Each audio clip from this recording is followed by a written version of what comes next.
Is up, everybody? How's everybody doing? Welcome to DDLive. We're going to do horror news with hot dudes. And I give Davey Deathray full credit for that title. We Oh, get a little thank you. crazy in our little DM sometimes. And we were, first Yeah. off, let me address Nick. Nick had a family emergency. I don't want to say too much, but and of course, we love our brother Nick to death, and we couldn't call this Hit the Bricks without Nick. So we Mhm. decided, hey, Davey, why don't you come on my channel? We'll do DD Live. And then Davey was like, we could call it horror news. I think it just kind of like blurted out of your mouth, right? Yeah. I think It you said worked. something like hot news, and I'm like, horror news with hot dudes Yeah, or something yeah. like, yeah. It was one of those things that just kind of formed itself naturally. I don't know, but Mhm. yeah, we're happy. I feel like, man, since the last time we did a Hit the Bricks, we've had so many freaking news stories. So we're just Yeah. gonna cover like the big ones for today. How's things been going on your channel, brother? Things are going great. I was doing, because we do Hit the Bricks, what, a couple times a month. I think it's been a while though since we've done it. I still do cover the news over on my channel. So, I see a lot of you guys from the Davey Deathray side of things. But if you haven't found my channel yet, I could never replace somebody as awesome as Lee, but I can supplement if Yeah, if well, you just it's not want that hard, more kind actually. of content like that, because guys, if you don't know my YouTube story, Lee is one of Lee, Dave McCray, and Barry from Wolfman's Got Nards were like the guys that made me want to start doing this kind of thing. So, a similar kind of supplementary vibe. I cover the news over there. I was doing it as live streams. And then I found that I'm like spending all this time editing and chopping up the stories individually. So I was like, why don't I just do a news show? So I've been doing pre-recorded news now, and I've got a Nice. nice little I don't know if you've checked it out, Lee, but I've got like a horror news thing above me, and I've got a little Yeah. box that clicks down to each title. So a little bit of a production value. And I've been doing these trailer reactions and quarter speed breakdowns, and I just started calling those Trailer Terror. So that's what my new show that I've got. So things have been cooking, man. I've That's got some good. fun stuff planned for 2026 as well.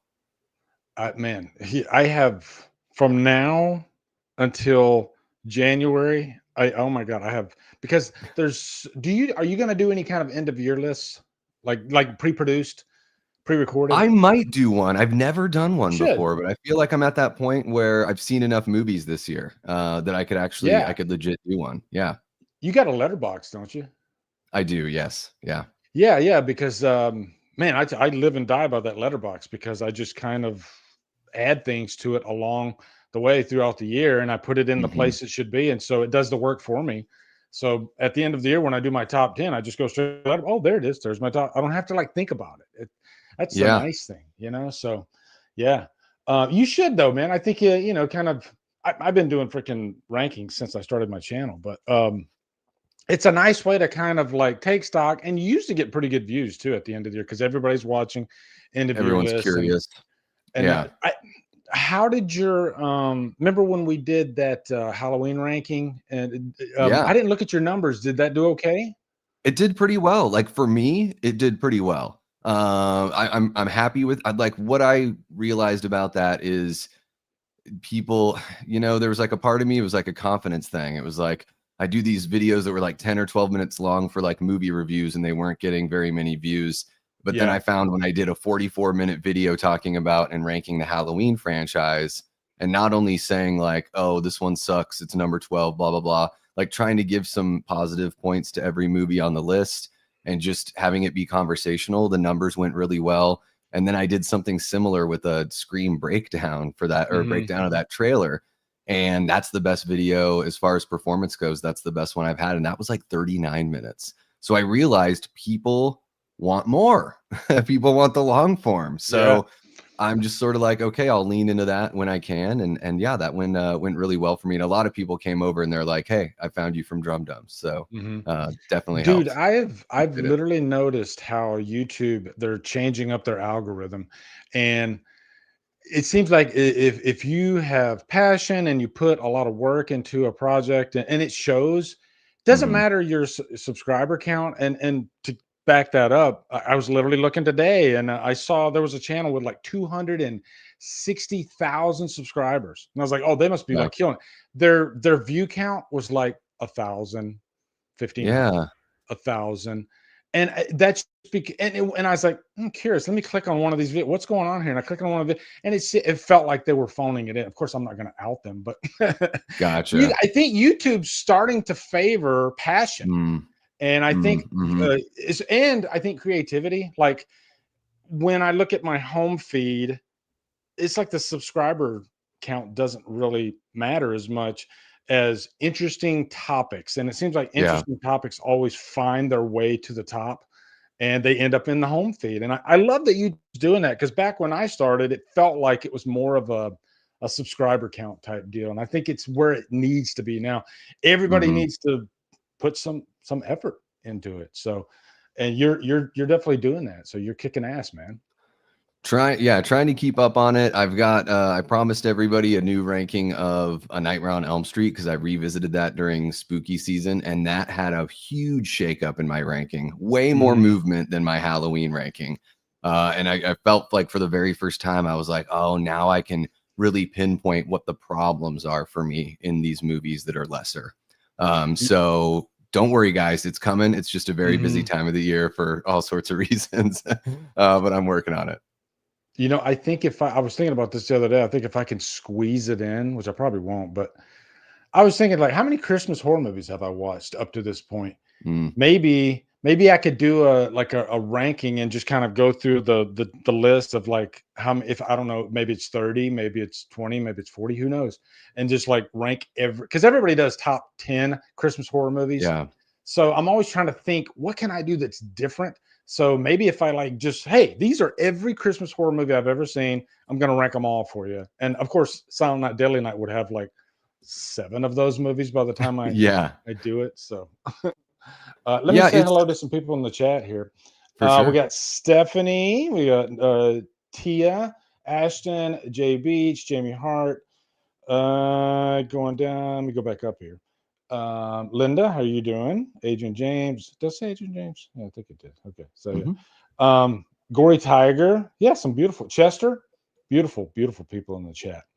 Oh, yeah. Chat, what news story are you looking forward to the most? And if I were to read them off to you, it would be Scream 7, Ready or Not 2, Strangers Chapter 3, 28 years later, The Bone Temple, and Exorcist with ScarJo. Which Mhm. I mean, and ScarJo just today, they're saying that she's in negotiations to be in the Batman 2, which Oh, wow. I think she's already like pound for pound the actress that's in the most billion-dollar movies or something like that. So if she jumps over to DC, I mean, she's going to be unbeatable, I would think. Yeah. Yeah, I found it really interesting with her joining Flanagan's Exorcist because he usually has his core group of people that he likes to work with. Yeah. He doesn't like he feels very comfortable. His wife is in a lot of his projects. She's really great. And then he's got, Henry Thomas. He kind of like brought Henry Thomas back, Yeah. which is pretty cool. Little Elliot from ET. Yeah, he But I uses do Henry like, Thomas and everything. yeah, yeah. And with ScarJo signing up for Exorcist, I'm like, it always makes me think this person must like horror, and maybe she just hasn't had the opportunity to jump in there. And it's got to be refreshing for somebody that's used to however many years of Marvel, whatever it was, 15 years of Marvel. Then she jumps into Jurassic World. And then when you get to do something like comedy or like a real comedy Mhm. or something like horror, I would imagine for those creatives, like for those performers, it's got to be so much more satisfying because you get to play around a little bit more. It probably feels a little more liberating. So I'm like, maybe she's looking for that. And I wouldn't be surprised if she jumps on as some sort of producer, because that's another way to Mhm. get money, save the production money, and just be able to push the film even more.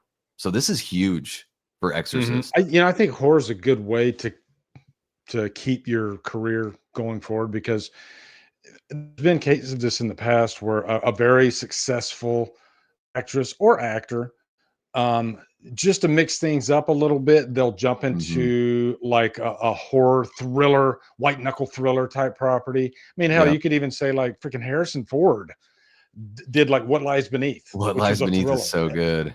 Yeah, Yeah. and it just kind of, oh wow, the range here, and it adds to their portfolio, which is Hmm. always a cool idea. And I think, and I'm not Go saying ahead.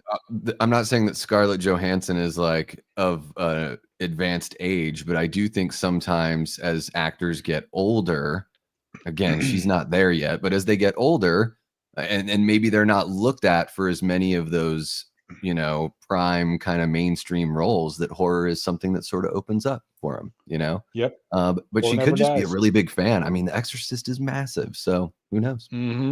And I'm curious. I don't know how you felt about David Gordon Green's Exorcist Believer. I was not a fan at all. So I just I thought it never was such a saw it. yeah, dude. I I think the collective is that it wasn't good. I know there's like Yeah. Nick, I think likes it, and there's a couple people that like it, but I think overall it just felt. I'm just gonna be honest. It didn't feel like Exorcist. Weirdly Mm, enough, even though it had Exorcist type stuff in it, but it mhm. felt more like David Gordon Green's choppy direction kind of got in the way. I don't know who he used for his editor, but that particular movie, the editing like kind of gets in the way of the movie. It's kind of weird. Mm. So Yeah, yeah, you know, so I did not see it for a few reasons. I think, you know, a small part of it is the vitriol. People like yeah, really piled on the guy, and I'm just like, oh, I don't like. And I loved Ends. I love those. You know, everyone in the chat knows that I like his Halloween movies a lot. They're all in the my top 5 of my ranking. But hmm I'm not the biggest Exorcist fan as far as a franchise goes. To me, it's one of those weird franchises. Like I brought this up when I covered the ScarJo news. Was Exorcist is kind of like another huge '70s property, Jaws. It's yeah. like there's one other movie in the franchise that's good, and the rest of the franchise is like get rid of it. You know? That's a perfect comparison. Yeah, so I was Perfect just sort of comparison. like they're both classic films, right? And they're both considered horror, but also classic mainstream pop films. And I'm just not very. I like wild possession movies like Demons or Night of the Yeah. Demons or friggin' Evil Dead. Like the religious possession movies, they seem so corny to me. I grew up Well, it's Catholic. such a It's not enough. singular it's a like a singular idea, that Yeah, Jaws, the shark, how far can you go with that idea? yeah, An yep, exorcism, and, it just so happens that they did it the absolute best you could possibly imagine yes, with the best director. So hmm, it's understandable. These aren't slasher franchises, so it's yeah. understandable that there's only so far you can take it, and It seems like every exorcism movie is in a sense a remake of The Exorcist, other than, you know, Exorcist 3 stands on its own because it's a story that takes place in the same world, but it's much yeah, more that's of why it like a works. investigative cop drama. And then I would say even like what is it, Exorcism of Emily Rose is like a Mhm. courtroom drama, so it's like you gotta really get creative to That's why not make those it work, just You yeah, think outside yep. the box. Tia, Nina, I had to highlight this. Can you imagine your first date is The Exorcist? Oh That's a my good god. start. That's a good start. Were you conceived after that first date? I mean, they would be playing Yeah. pretty fast and loose, but that would be wild too. Like when they walked out of the theater, they were like, "Let's high five and then we'll meet up maybe another day because I'm kind of Yeah. spent right." Yeah. Which brings up a good question. A movie date that you've had in the past. Is there a movie date Mm. that really sticks out to you for some reason or another? Like, wow, this was kind of a could have been good, could have been bad. I don't know. Do you have a story I like that? I've had I dated this young woman when I lived back in Juneau, and I remember we went and saw Rob Zombie's Halloween, and she started crying. It was too That's awesome. brutal for her. She started crying. She started Uh crying. When did she start yeah. crying? I think it was when when we're in the depth of the Danielle Harris run around topless, just getting brutalized, you know, section Yeah, of the film, just naked chicks getting brutalized. It is yeah, a tough movie, and I felt really bad crying. for her. We had been dating for a while, so it wasn't like a first date or anything. But I do remember Mhm. Deep Blue Sea when I was in high school. I remember my high school girlfriend just like squeezing my knee so hard during some of those moments. And then Yeah. at H2O, we went and saw H2O together. I innocently put my arm around her, like no joke. I just put my arm around her. She grabbed my hand and put it like right inside her bra. And that was the coolest thing because I was 16 years old. Like that was the Yeah. coolest thing ever. I'm trying to think if I have I'm sure I do, like a story there's a couple of stories. One is Terminator 2, showing my Mm, age here. Terminator 2. I think it was opening night, and but our little theater only showed 2 movies, and it was packed. Yeah. And I was on a date, and we sat in the front row, and the screen is like literally like 6 feet in front of us. And to make matters even worse, I had to sit on the floor in front of her. So this is me watching Wow. Terminator 2 in 92. And Damn. What an I was experience. I was it was still awesome. Yeah. That's the crazy. It was still like the greatest movie ever. I was in 4th grade when that movie came out, and my big brother, who works in, he works in the industry. He's a 3D matte painter and all that That's kind of awesome. stuff. He That's would right. take he took me to so many great movies when I was a kid, and I remember like that was special because I was like 10 years old or whatever, and I was able to see it. It was maybe not opening night, but it might have been. And I remember being like in the schoolyard the next day telling all my friends like what happened in the movie and to be able to go see an R-rated movie, Yeah. opening night like that. It felt like the coolest thing ever. So yeah, that's a really good that's a good transition. And I was actually talking to Davey about an icebreaker for this episode. For some reason, I've been thinking about Rocky 2, like for Yeah. like the last couple of weeks. And I think it's because Tarantino, there's a channel called James Bake Sale, James Will Bake Sale. Yeah. That's what it is. Yep. Yeah. I totally know what And you're talking I think about. everybody knows James Will Bake Sale now. Mostly it's Tarantino talking about X movie, and Tarantino talking about Rocky 2, and the thing shot up like over. Last I checked, it was like 200 and something thousand views, just because everybody talks about Rocky, but you don't hear too many, especially like high profile directors talking about Rocky 2. And I got to admit, my whole life, I've always been more curious about Rocky 2, the behind the scenes of Rocky 2, because it's again, you don't hear that much about Rocky 2. There's a little snippet in the behind the scenes of Rocky Balboa when they're kind of between takes, and he's talking to the guy who played his son, and he's telling him about Rocky 2 and about how they handed him a camera he'd never directed before. Here, go do Rocky 2. So I told Davey, I was like, you know what? Rocky 2 sticks out to me because, and I don't know how I phrase this, an exhilarating sequence, right? That's from Yeah. a Like an extended. for an extended period of time. And the Yeah. first movie that came to my mind was, and chat, throw one in there for you too, but first was Rocky 2. The second Adrian says win until the end of the movie is like, it's like a freaking chest defibrillator. It's a jolt of adrenaline, because the second before win and the second after win are 2 totally different moments.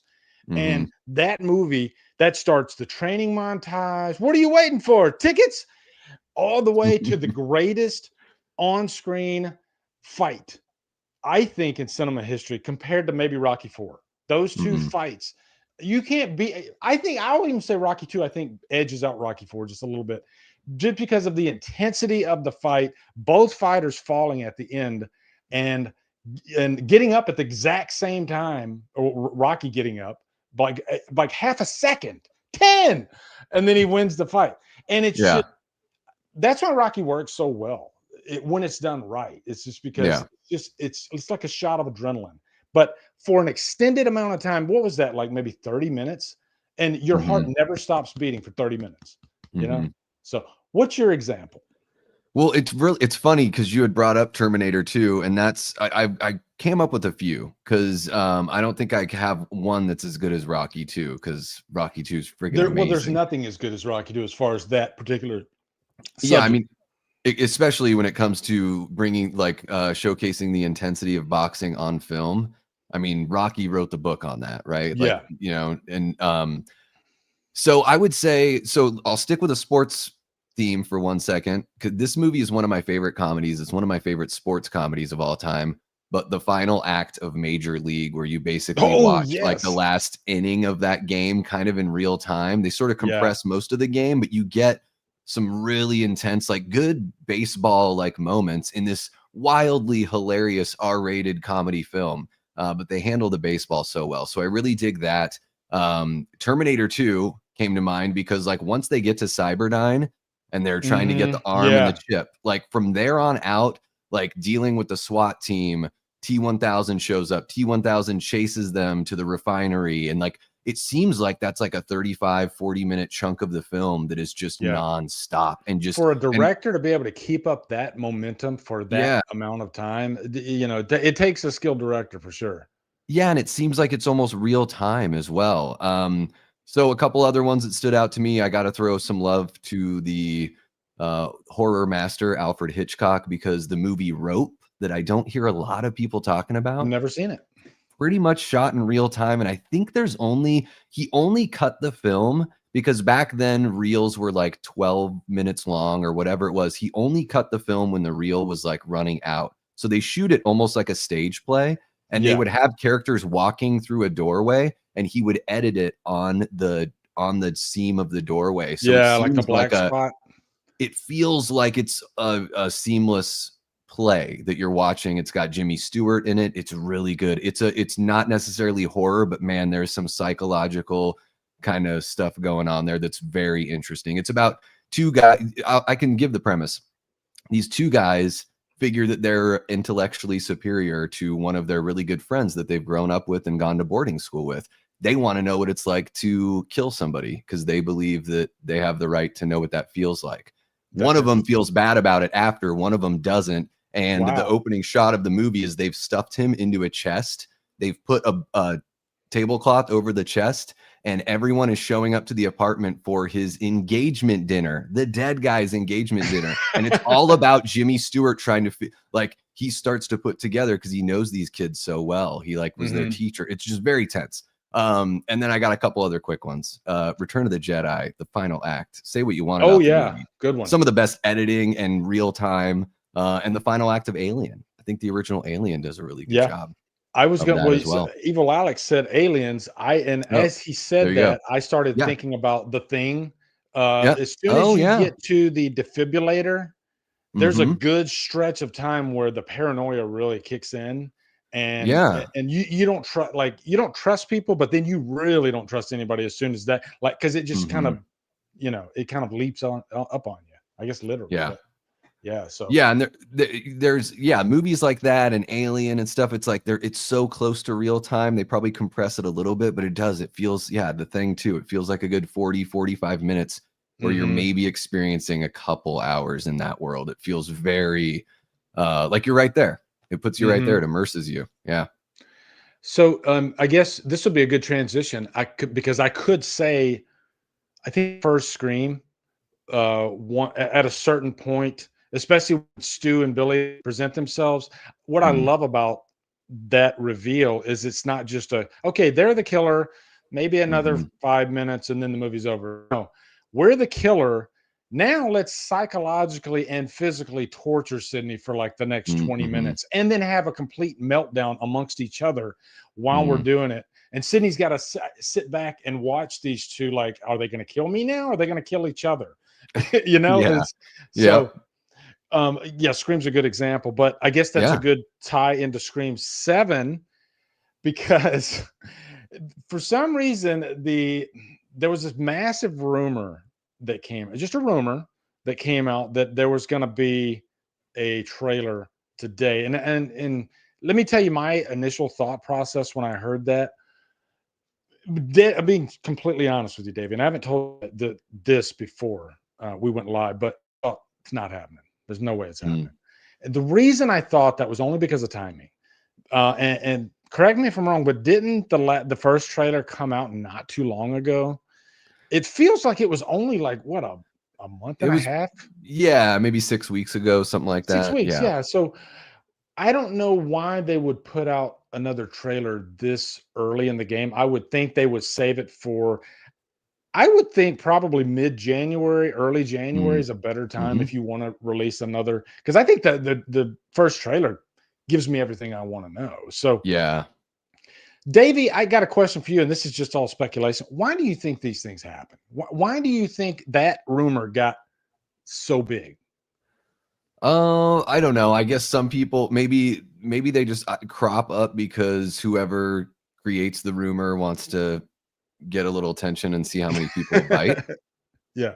That's probably something to do with it. Maybe they hear that it's possible or something like that, or they're just getting some bad intel. Like, you know, Yeah. who knows? Who knows? Because I had heard from a few different sources independently that it could be today. So it wasn't just somebody that like heard it directly from this other person. It was like I heard it from a few different folks. But yeah, it makes more sense because the movie's going to be February 27th. So it makes more sense that it would be like second week of January and then just a little over a month, you know, another 5-6 weeks. They'll probably drop a TV ad that'll be a little bit juicier or different during the Super Bowl. So keep an eye out for that because that'll be just like 2 weeks before. Yeah, you're right. I So there bet we'll might get be a spot. yeah, In the a Super Bowl. TV spot that might be a little show a little something different. Maybe it'll keep Yeah. some of the footage from the previous trailers. But yeah, I don't know why these things happen. I guess we're being tested, Lee. Yeah. And It's just social media, you know. I think you're yeah, right. I think there's a little bit of wanting to be first. I don't sure. know. Maybe Yeah, that's it. Maybe wanting the cred, the street cred, like, oh yeah, that. yeah, But that's the thing too, and maybe that's why I'm careful about what I say because I don't want to develop a reputation of you can't really trust what this guy says. sure. So I kind of Yeah. take the approach of I don't say anything. You know, I just Mhm. kind of react to things. I don't come up with, hey, I've never had, I'm trying to think back because I don't want to lie here, but off the top of my head, I've never had a source for anything. I've never Mhm. sought out a source for anything. Yeah. I've had people reach out to me, my DMs, and say, "Hey, I got a scoop on Halloween. You're going to want to get this out." And I'm like, "Yeah, you go tell that to somebody else." I don't need those scoops. I don't care so much, Yeah. you know. I just kind of react to things, and but I there is get there's a market for that though in YouTube, and sometimes that's yeah. somebody's whole identity. If it's your whole identity is getting scoops, that's Yeah. dangerous business because you got to be right on the money all the. And I'm glad I'm not in that Yeah. business. I don't know. I'm What's your I'm thoughts not on it? I'm not into that either. And you know, I had brought it up on maybe a stream or so. Just that it was, hey, I've heard this, that we may be Hmm. getting this thing on Thursday. So keep an eye out. Like if that happens, just keep an eye out. But this wasn't something, you know, I figured I was like, you know what, I'm not gonna worry about like waking up and checking if it dropped because I just know that Scream is evergreen. So I Yeah, knew it like, is. you know what, if I can't get my trailer, if it dropped this morning and I couldn't get my trailer reaction out until later on in the day or until tonight, like it's still gonna do fine. You know, it's Hmm. my channel isn't so big that I'm gonna like miss out on that necessarily. But yeah, it's I see it a lot more on Twitter as far as like people just dropping random stuff. I'll see it on Facebook. I guess for whatever maybe I just don't see it as much on YouTube. But yeah, I get Hmm. sent like I have people that send me things too, and it's funny because it's like I want to be like Lee, you're pretty accessible.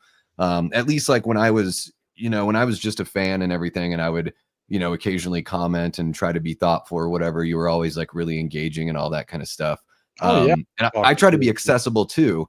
And then Hmm. sometimes you open up your door and you're like, fuck, this person burned the door down. Hmm. Because then, Yeah. like, you know, then I just start getting like, sometimes it's like multiple, like, just, ooh, there's a spoiler about this and a spoiler about this, and just all these like clickbaity things. You know, we got that thing about the thing. John Carpenter confirms that a thing Yeah. sequel's Yeah. in the works. Like, it could just be a comic book or a video game that he wants to do.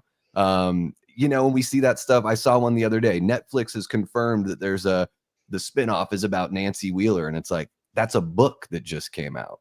Hmm.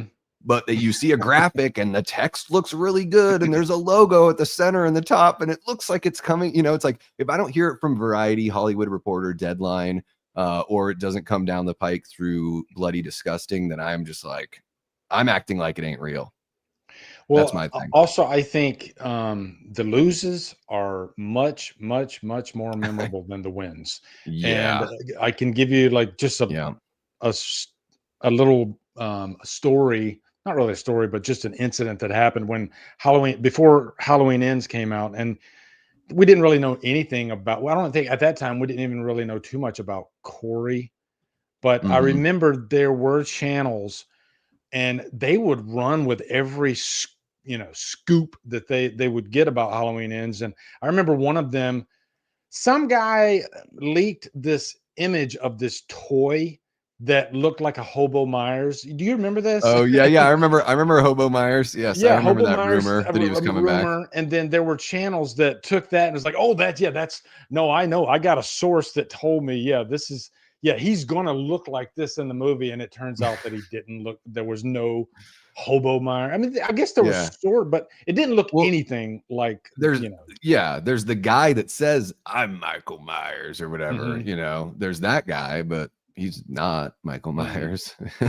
Yeah, and I think that was just uh, like a custom figure some guy made or something like that, and yeah. but it happens Well, all the time, you know, those guys, they wanna get some sort of clout, and so they wanna yeah. be a source for something, so I'll just make something up, and then I'll just ghost them when, you know, the dust settles. So, Well, remember we had that rumor that so and so has picked up A Nightmare on Elm Street, like it's all go, and yep.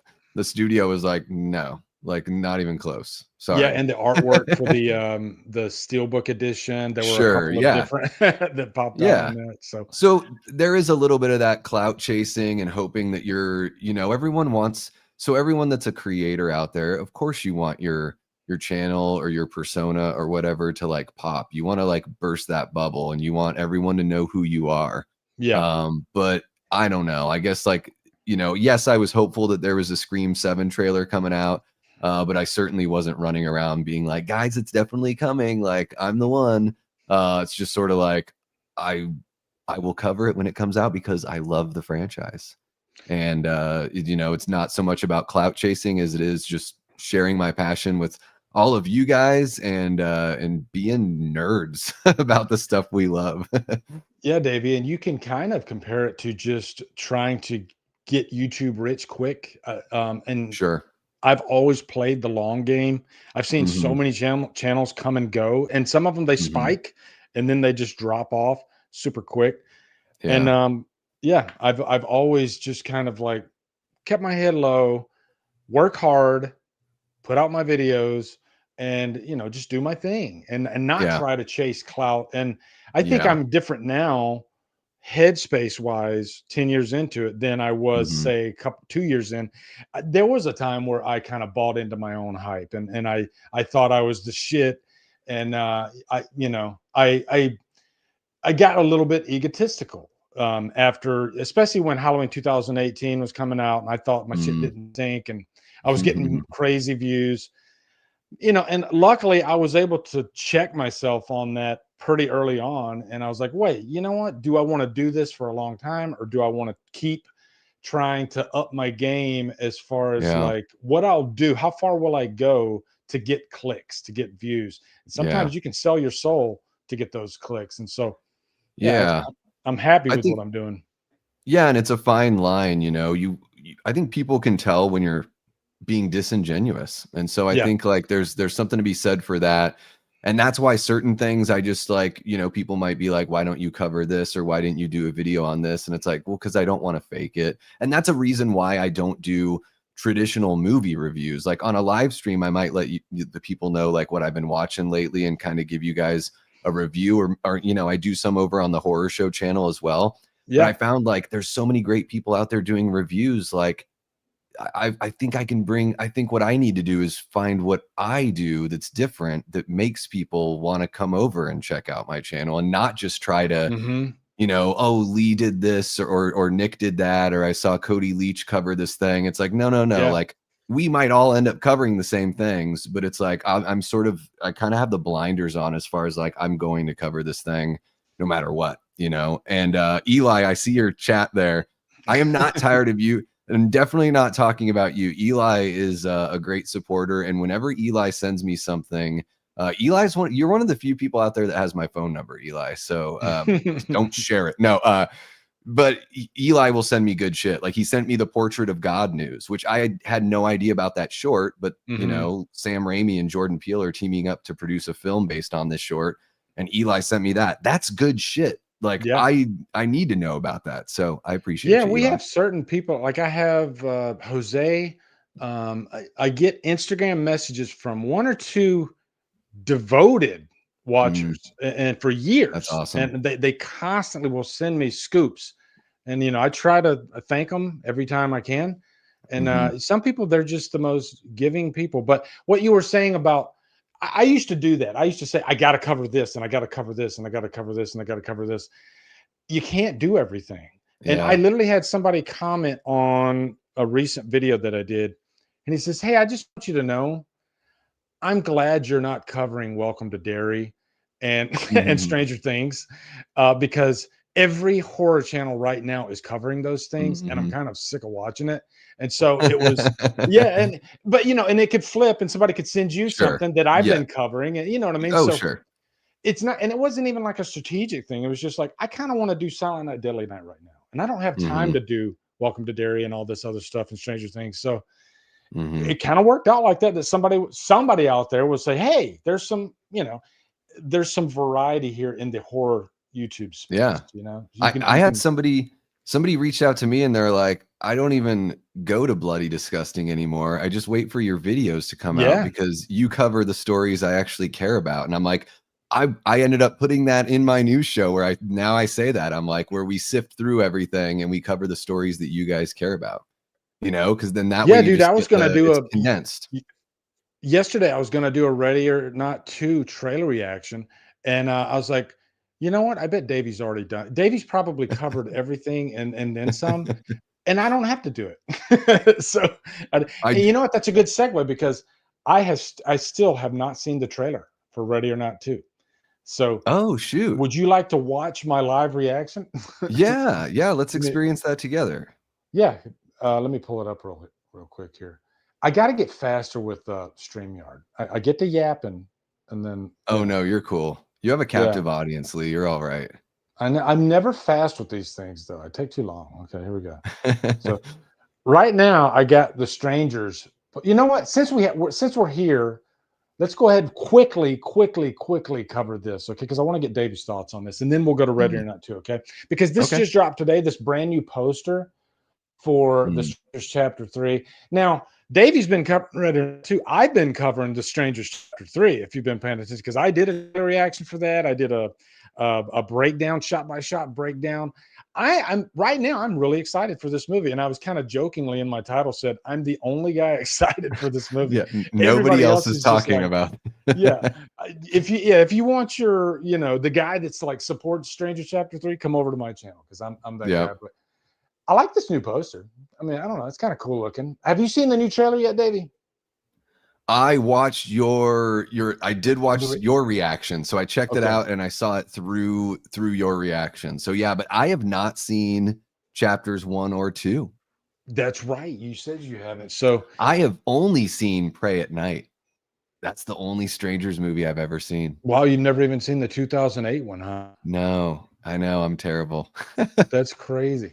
Well, I mean, we like what we like. Are you a fan of like home invasion type movies, or was it just Yeah. like you heard that these movies were really bad and you just kind of avoided it? No, for whatever reason, I just missed the original. And then I was hearing all sorts of great things about Pray at Night. And I saw a bunch of people, including Nick. This is, a year and a half ago where he was talking about, loving that movie so much. And I saw a bunch of other people and had Damien Maffei on the channel. And I was like, Yep. well, I got to watch some of his movies and catch up. And I really enjoyed Pray at Night. I'm sure I would enjoy the original. I've seen reviews and stuff of it, but I haven't heard good things Dude, about the Rennie yeah, Harland. me and Damien Maffei became really good friends after. I honestly I don't remember how we connected. I had reviewed Pray at Night, and oh my god, I loved it. I did one of Yeah, it's those really out good. of theater Stardust reactions back when Stardust was, Oh yeah, and I, and, Stardust. and I lost my shit. And I had to put it in the review, and then I got a freaking on Twitter at the time.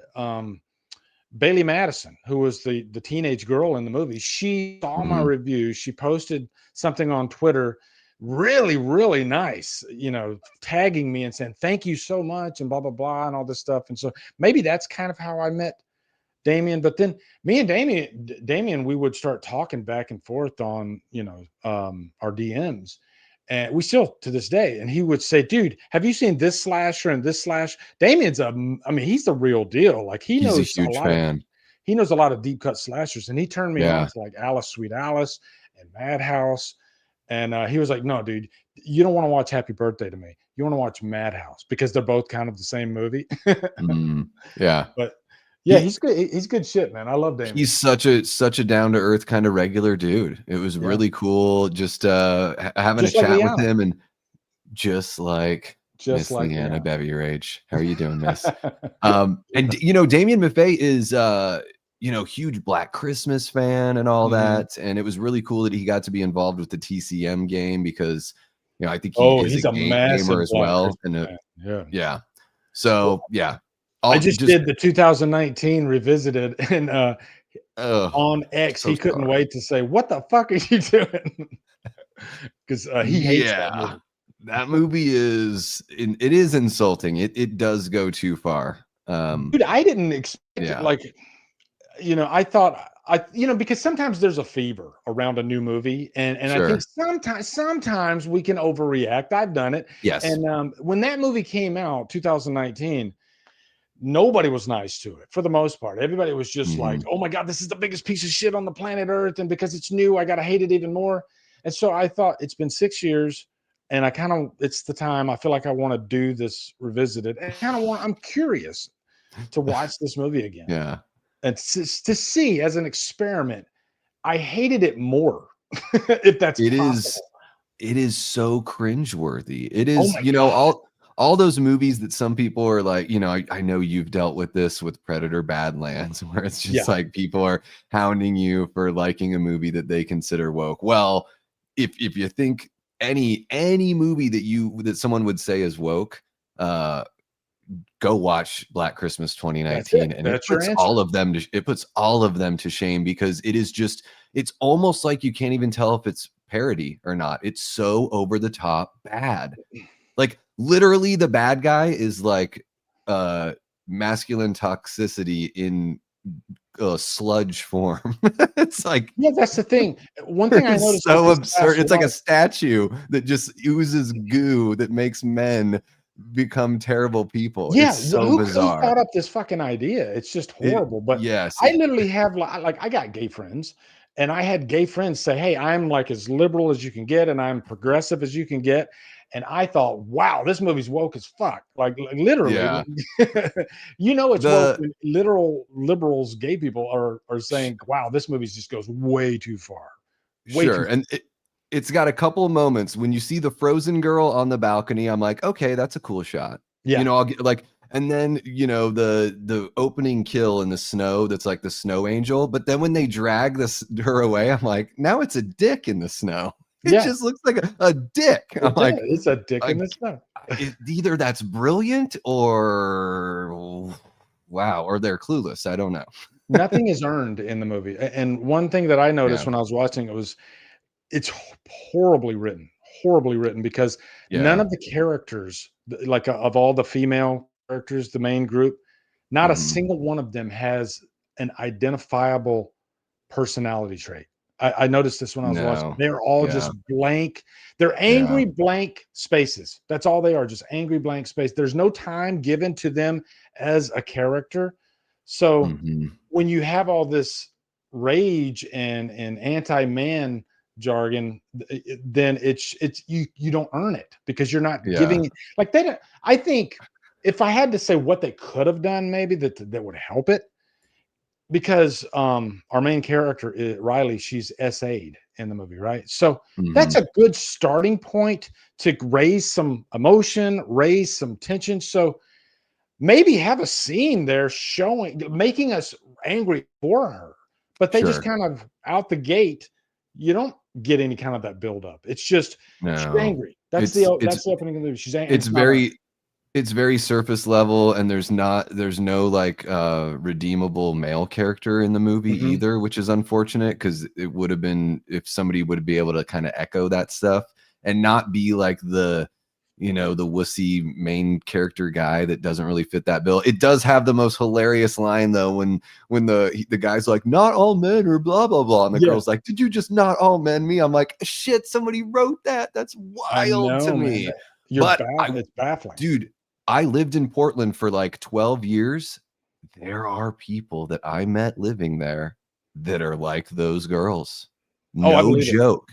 No I've joke. seen it. They exist out there. It's frightening. And those girls they're everywhere. They're on X. You can find those girls, but I'm a character guy in a movie. Okay. When I'm in a movie, I'm in a world, right? And Mhm. you could have any type of character. I don't care what their background is, I don't care what gender they are. I need a story. I need Mm. a personality. I need everybody has a Yeah. personality, right?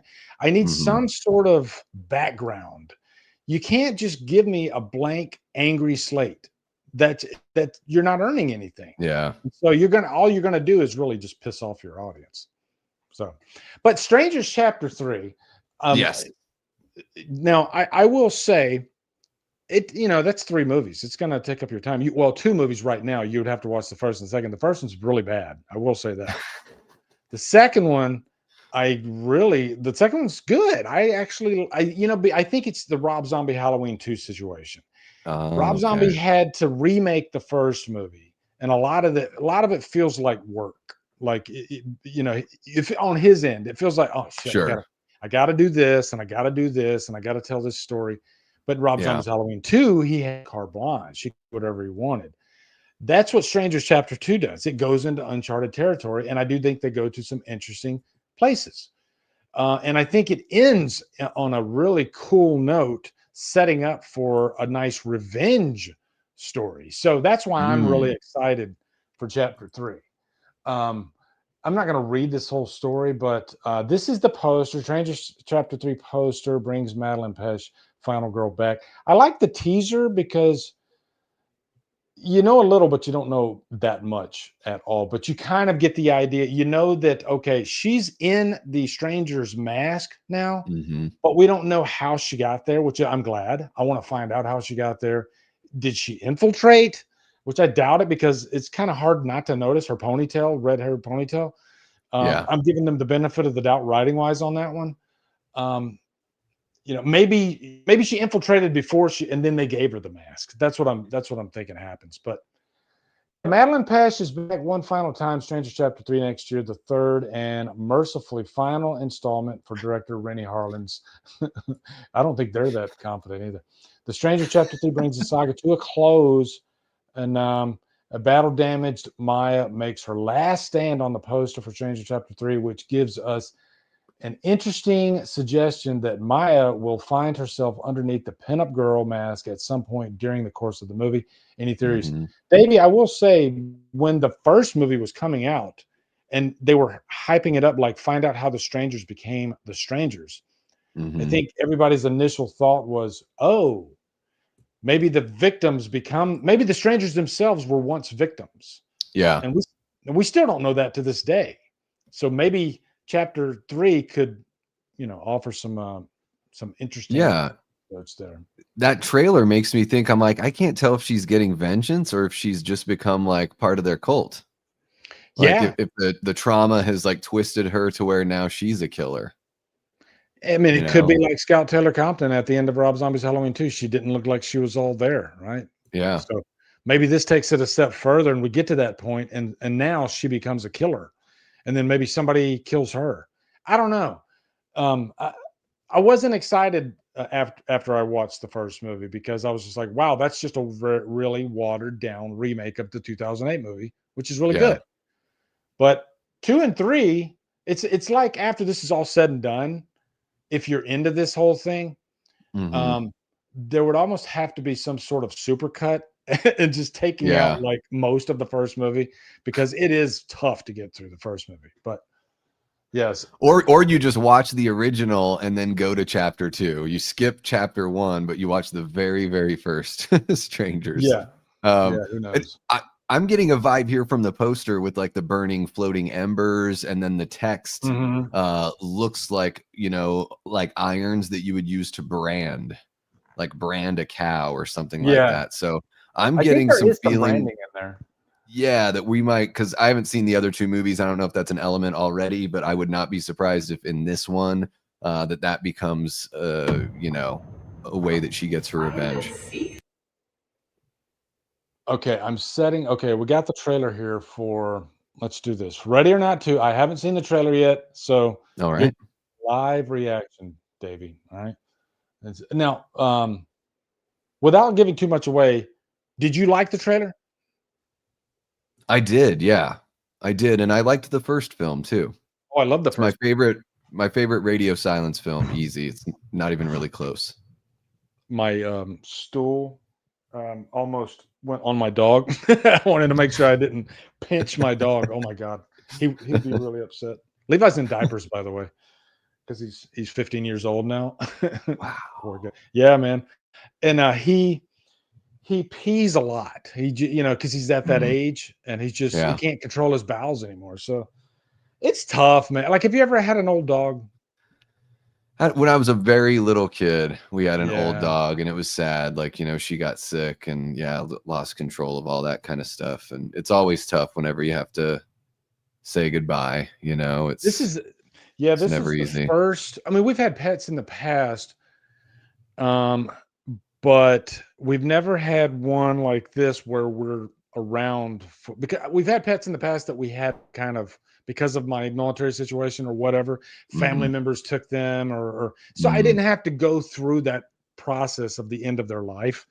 Levi's Yeah. the first time I've ever had to do that. And I've had him since he Mhm. could fit in my hand like this. So Yeah. this last year's been super tough. It's not like not even having the same dog, even though Yeah. he looks the same and you get bursts of energy from time to time. But Mhm. his thing is if he gets too excited, he'll pass out almost every time. Yeah.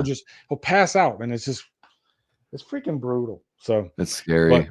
yeah, it is, and I'm at the stage now where I'm like preparing myself for it, but Mhm. I don't wish it on anybody, and I don't know if I'll get a dog again after just because I feel like I don't want to go through this again. It's so freaking hard. Yeah. But I'm a kind of converted to a cat guy, and the benefit yeah. with a cat, if you keep them inside, they can live like 25 years. Like, it's crazy, Yeah, if you, my daughter, she's got 3 cats. They're cat people, yeah.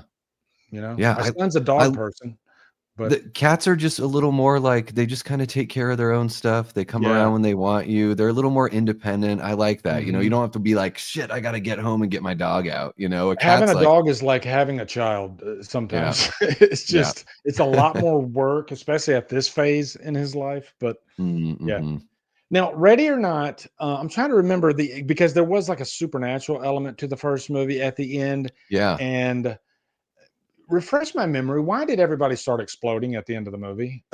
Well, it goes back to like the original, like the original head of the family basically made a deal with the devil Right. to have like power and wealth and all that stuff. But the part of the deal is that whenever they bring somebody into the family, they have to play this game, and if it turns like sometimes it sounds like sometimes the game there's no deadly game, but occasionally there is, and when there is the deadly game, they have to complete it by like sunrise the next day or whatever, or else the Yeah. devil essentially takes them as payment. Yeah, because wasn't there like a wheel that they had to spin and you had like different tasks or something like that? So yeah, there's different, and I'm guessing, I don't know. It seems like hide and seek is the only deadly game, and some of the other games were Yeah.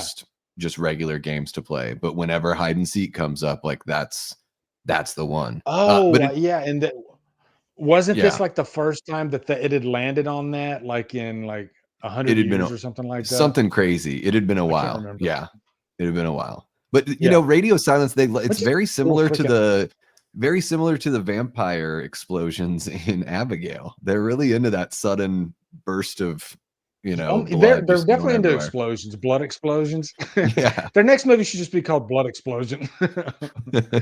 Pissed Off or some thank you. That's one of the greatest freaking That channel is a names I've ever great heard. screen Pissed name. Off or Thank you so much, Ryan, man. we do hear Appreciate some you, good bud. ones, don't we? Yeah. Oh, Yeah, yeah. Tanker Yanker. Yeah. If you come up with a slightly dirty channel name, it's memorable, right? Even Blazing Asian. I Tanker like Yanker. Blazing Asian, Yeah. you know? Yeah.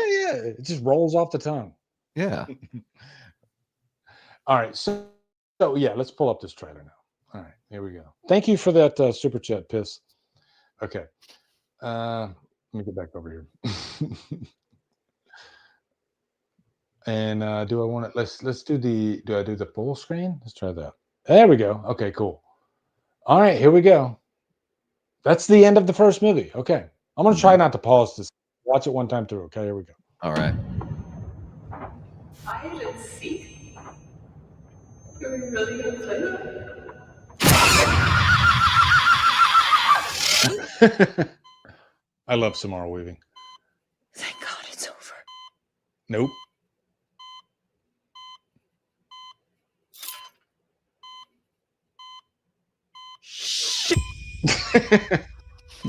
You've caused quite a stir, Mrs. Ladomas. Oh, fuck. You married into that family. Now they're dead. What you didn't know is that this goes far beyond them. By surviving hide and seek, you've triggered a new game. This time against the High Council families. Double or nothing. This part will be familiar. They will try to kill you. Welcome to our home.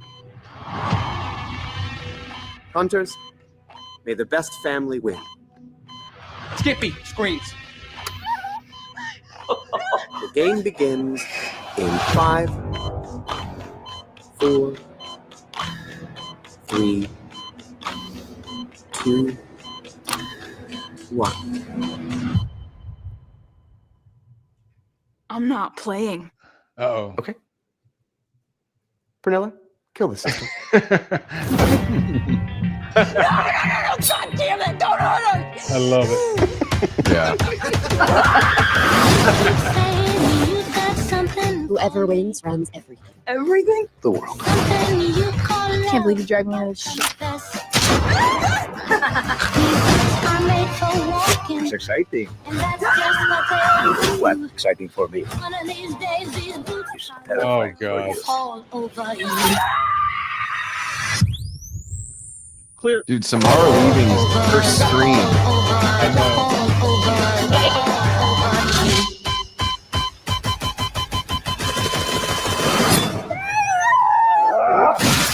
Wow. Yes, yes, yes.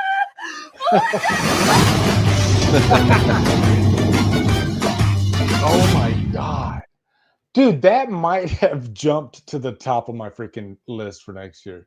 I'm dead serious. Holy crap. It does look really fun, and it looks. Yeah. Like when I did my breakdown and everything, I was like, oh my gosh, are the two families that are hunting the girls, are they allowed to kill each other too? Because it's sort of a capture the flag.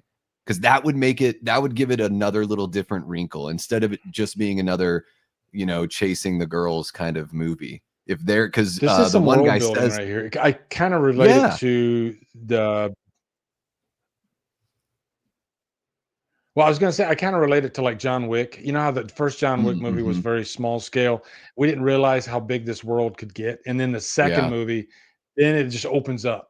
And I think that's sort of what they're going to do here. Now we know what the world is about. How far can we go with it? And you know that they're setting up for like at least a trilogy out of this. Sure.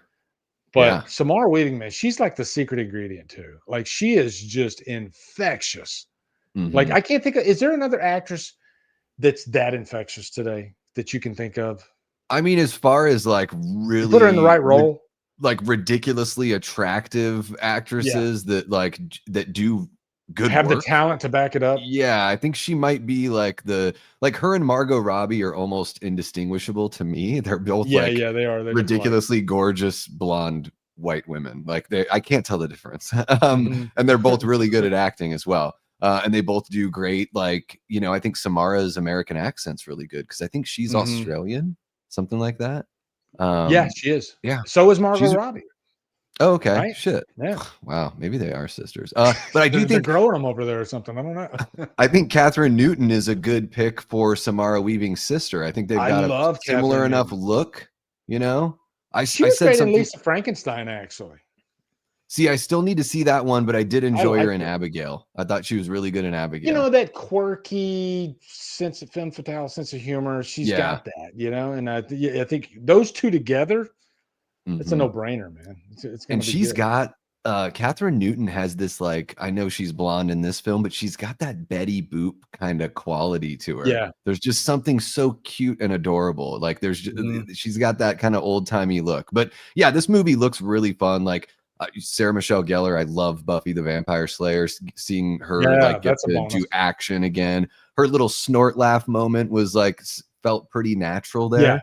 Yeah. And it doesn't look like we're going to get a lot of Kevin Durant based on what they show us in the trailer. That seems to be the first probably 10 or 15 minutes of the movie, but I love him. Even Clown in a Cornfield, which I didn't really care about too much, I loved him in that movie. So, yeah. And well, Elijah, I think every actress or actor, I think they want to have that opportunity to create a legacy type character that can carry over multiple movies, and I think this is Samara's chance because she doesn't really have a franchise character yet at this point. Am I right on that? I can't think of any sequels that she's done that are her vehicle.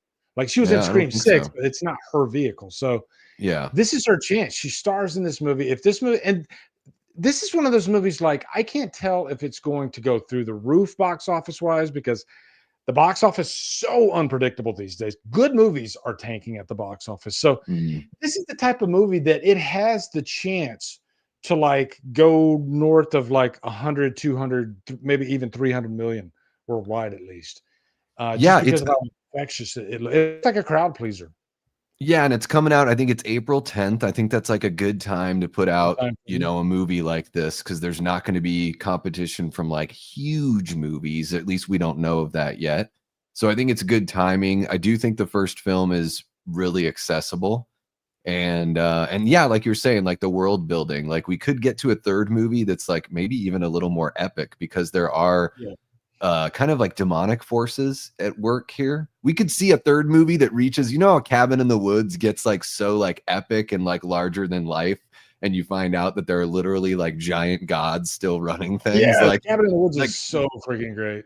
Like we could see something like that happen in the third film because we know from the first movie, so it wouldn't seem like that big of a stretch. In the first movie, we know that there is, you know, basically the devil is behind everything. Jason Carpenter says nothing can really win the box office anymore. Good Fortune with Keanu Reeves, which is good. I liked it. Roofman, Channing Tatum, which is good, and The Running Man with they were freaking great. Well, I mean that's just one man's opinion of all those movies. They don't have that, I guess, cultural phenomenon ability. I don't really like Good Fortune's good, but it's not great. Roofman's good, but it's not great. The Running Man should have been a lot better than it was. For me, that's my opinion. But I was just going to ask you this, Davey. Do you remember like the last time a horror movie was a cultural phenomenon? And I'm going to give you an example. And there might have been one after. I'm sure you had like Paranormal Activity. You had Blair Witch, and I believe Sixth Sense came out in the same year. And they were both kind of like horror cultural phenomenons. It has been one since Paranormal Activity, Davey, that I can't think of one that like hit that big. You know, Halloween 2018 was close. Halloween. Halloween but it wasn't 2018. Like everybody loved it, you know. And Michael was so like he had already become a phenomenon, so it was more of like, hey, remember that guy? And a new generation finding out about him. I mean, I would say like even though Sinners isn't really, you know, it has horror elements, I do struggle to call Sinners a horror film because it's so much else going on. But that movie did really pop off. But yeah, you're right. It's not like to try and think of something that's like, you know, I mean, like I guess somebody just mentioned Weapons. I'm going to look up Weapons box office right now. And, because, okay. Weapons worldwide box office gross was $268 million. That is actually pretty damn good. Here's the thing: setting aside the bank that it made, that's great money. Was everybody at your job talking about Weapons the next like when Sixth Sense came out, I remember Mhm. like when I went to work, there was like a fever in the air. Like everybody was talking about it, was all over the news. Have you seen this freaking Sixth Sense? There's a twist in it that's just like will freaking blow your balls off. It's complete. Yeah. Everybody was talking about it. Weapons is like it's still kind of a. I mean, yeah, it was a big hit, but if you can get Joe Sixpack talking about the movie, then you know you got something because you had Yeah. non-moviegoers going to see Sixth Sense because of what they had heard. Weapons Mhm. still that like I can't think of it. Paranormal Activity was the last movie, the newer property that literally had everyone kind of talking about it. So Yeah. it's an interesting topic, and I just don't think will we ever have that again? I don't know. I don't know. Yeah, I think maybe the Conjuring movies or like Yeah, that's a good Insidious maybe example. came close, you know, like as far Conjuring as for hitting sure. that mainstream audience. Yeah, but it's one of those things where it is, I think, you know, what Jason was saying about those movies being great, but not really popping off. I think there is something though about horror and comedy. So, Yes, I was you just know, gonna say that. If those you can other get people movies, laughing and scared at the same time, you're yeah. onto something. Or even just like I think that those other movies seem to be like, what the heck are they? Like, is Good Fortune really a straight up comedy, or is it just a movie that's like kind of funny? And same thing with the Channing Tatum one, Yes, whereas something like exactly. Ready The or Not, one-time or watchers. yeah, and even something like Final Destination Bloodlines from this year that like I think surprised a lot of people, right? And Yeah, did I very loved it. well at the box office because horror can do really well. You know, genre films I think they can kind of outperform, and they usually don't cost as much. There's a whole Yeah, bunch of reasons why Hollywood struggles with movies that have Channing Tatum, Keanu Reeves, and Glenn Powell in them, and it's because usually they spend a lot of money making these movies. So it takes a lot. Like, don't be surprised if the next Avengers movie is technically a bomb mhm. because it's going to cost like $1 billion to make and market this fucker.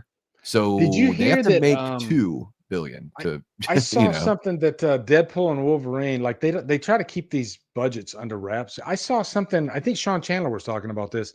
That movie, they spent almost $600 million all said and done. So, Yeah. like, Yeah. after all that, like, are you if you make a profit, it's like, a cup of It, coffee and a couple nickels? Like, it's what? usually the real budget of the movie is usually double what they report on IMDb because they usually spend as much money marketing the film as they do making the film. So I think I think they could make a couple tweaks in Hollywood that could that could start making these movies profitable again. Even Superman and Fantastic Four struggled to be like true Dude, successes. Even they're both, I think, pretty well made movies. I had a lot of fun with Fantastic Four, regardless if of how you're terrible the marketing was. if you're It's awful. fighting if you're on a hill fighting to prove that a movie was a box office success, Then then it to me wasn't. the movie wasn't a box office success Yeah. because So a box office success it's a no-brainer. Oh yeah, of course that movie it made $1 billion. It's for Superman made $600 million. I'm give or take yeah. $600 million, and people fight about if it was a hit or not. You know why? Because okay, there's a freaking spectrum here. It made 125 million or it made, $4. And either could be true. That's Yeah. that's the that's the bad thing. And Superman cost about $700 million probably to make and Yeah. market. And So, the true budget of that movie, I don't think we'll ever truly know. I think well, there are people yeah, keeping those budgets under wraps. they're never going to tell you what they spent on marketing, but you can No. always assume it's about the same. So just look at the budget that's on IMDb, and it's usually about double, very close Mhm. to double. In some cases, they had to reshoot that whole Solo movie. That Yeah. movie probably cost close to $1 billion to make that Yeah. movie, Yeah, because I all think said they and shot done. like did they shoot the whole movie and then said, "Fuck that, we gotta redo this"? Yeah, Or I Ron think it was like Howard maybe basically, 2/3 of it? yeah, he basically reshot 2/3 is what they said, but then so it's a Wow. lot of money, and then you're marketing and you're paying your actors because who knows what their contract is. But I was thinking about putting together a series of videos because I have these ideas of things that I think could kind of save Hollywood. And one of the big Yeah. ones, I'll give you my big one. Have actors take a smaller paycheck up front Yes. and points for being producer on Mhm. the back end. Jamie Lee Curtis did that with Halloween 2018. That movie cost That $10 was a million. smart move. $10 $10 million to make that 10 million. movie. So she probably took SAG minimum and made a Mhm. shitload as a producer. So that's what Marvel should have done with Robert Downey Jr. because he's getting paid like, I think it's something like $80 It's million insanity, man. just for him. You could make 10 horror movies, good horror Yeah. movies, with the budget that they pay Robert Downey Jr. And Yeah, you know, so- he's getting. I'm not mad at Robert Downey Jr. He's No. got a freaking really good agent, but I think I'm mad at the studio for agreeing to pay anybody that. I think it's just. I think honestly, if Doomsday bombs, I think we're going to see a complete reset of Hollywood. Yeah. I think they're going to be like, Doomsday- okay, this is enough. We have to stop Yeah. this. Doomsday could be a good movie and still bomb because they just spend too much. And so Mhm. like and here's another great thing. My part 1A is if you have them be producers, guess what? Guess what they do? They talk about the movie when they go and do press. They don't talk about their weird politics and personal bullshit. Yes. Because Thank if you. they're a producer, they have a personal stake in seeing that the film is successful. They work better with their coworkers. They work better with the director, and they're gonna want to see the movie succeed. And so I think it would fix a lot of little things. Because even though Fantastic Four was a good movie, I was like pulling my hair out because every time Pedro Pascal opened his mouth, I was like, dude, you gotta shut up. You're a weirdo. And you're not even talking about your movie. Yeah, like I don't know if it's their publicist, probably their publicist, but like recently you had was it Scarlett Johansson that basically that was it? I feel like I'm wrong on that, but it's one particular female celebrity recently said, no, it was Jennifer Lawrence. Yeah. Jennifer Lawrence basically said people don't listen to celebrities for political opinions. You know, Yeah. celebrities don't decide who wins elections. And she's right. Honestly, at Yeah. the end of they might get a couple people to vote, but at the end of the day, people go to the movies because they want to be entertained. And this is a conversation that we've all had a million times, but it's true. I think Hollywood's finally starting to figure that out because Mhm. it created this massive problem on both sides, you know, where you had filmmakers that were heavily left-leaning or heavily right-leaning. Why can't I talk today? And it was like a fight back and forth. Oh yeah, I'm gonna make this movie that preaches. Oh yeah, Sure. well, I'm gonna make this movie, you know, and it was just a back and forth type thing. Yeah. And then we ended up with a lot of really shitty movies that we didn't need, you know. Hi, Erica. I see you in there. Lee has the controls for StreamYard, so I can't click on everyone's chats like I do over Okay, on hold on, my let me see. channel usually. But yeah, Lee, and I think it's fine that people talk about what they believe in. I just think that when you're doing marketing for your movie, you should keep you should want the movie to be successful. You should talk about the movie. So it's like, I'm not saying that Pedro shouldn't be able to like believe what he believes or even say those things. It's just like when you're out doing press, like you're a company man at that point. So do what's right for the company. Like you're an employee, act like one. And if you don't want to act like become a producer and it'll totally change the way you think because you'll be like, oh, Yeah. I need Fantastic Four to make $1 billion. So I'm just going to like talk about how great the movie was and how awesome working with Joseph Quinn was and all this kind of stuff. And I mean, even Sydney Sweeney, who like half of the country or whatever, maybe a third of the country doesn't really like, she was they're in the middle of making Immaculate and they were like running out of money. And she was like, well, how about I give some money to the production and I become a producer and we can finish this movie the right way. And they made a really great movie. She gets to be a producer. I think Melissa Barrera, she's talked about becoming a producer as well. And I'm like, there you go, girl. Because if you're producing your movie, you're either not gonna you're not gonna fire or cut your contract for saying stuff. And you might also just sort of save those things for the right moment. So yeah, and one thing I definitely have to stress as well is I'm not saying just make entertaining popcorn movies. You can have a message in a movie. Horror is known for kind of pushing the envelope in terms of not really political topics, but just social situations. I think horror, that genre handles it the best. But I think it's just got to be. It's got to have nuance, which is, circling back to Black Christmas 2019. nuance was thrown right out the window. You know, I think you got to kind of sneak under and get the viewer. First and foremost, they got to be entertained by what's going on, whatever type movie you're telling. If you're telling a slasher movie, then that should be your number one focus. Yeah. And then maybe, just maybe, at the end of the movie, you've created a character that's so great, so compelling, like a Sidney Prescott, that you start kind of thinking a little deeper. And maybe it affects your worldview on certain things because that character is just written so freaking well.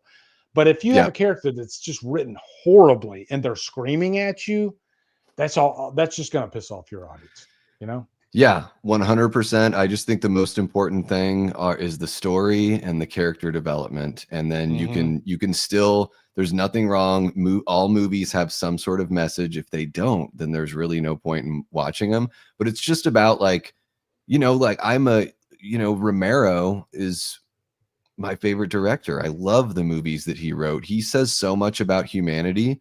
And he and I, like, you know, reading how he felt about politics, like he and I didn't necessarily agree on everything, but I think he makes very salient points in his films because he writes them very well. So it's not about like, oh, I just disagree with you, so I'm going to hate your stuff. It's just like, you just got to handle it.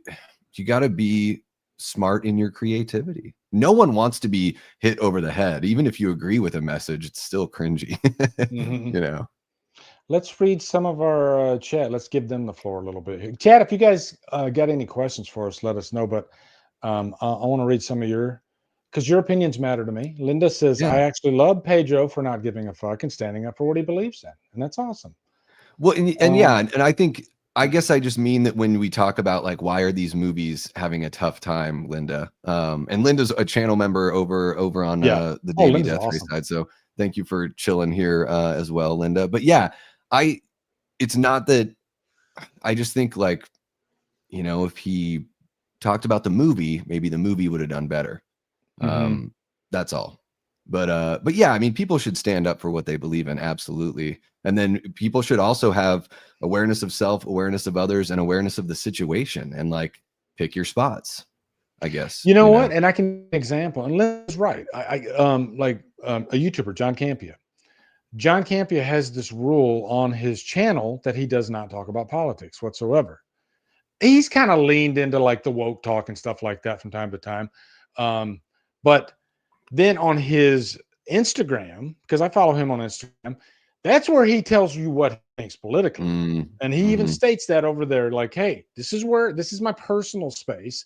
And I think everybody has an opinion, be it political, be it social, be it whatever. You have the right to testify, to tell people what you think about it, to fight the good fight. I think that's a great thing.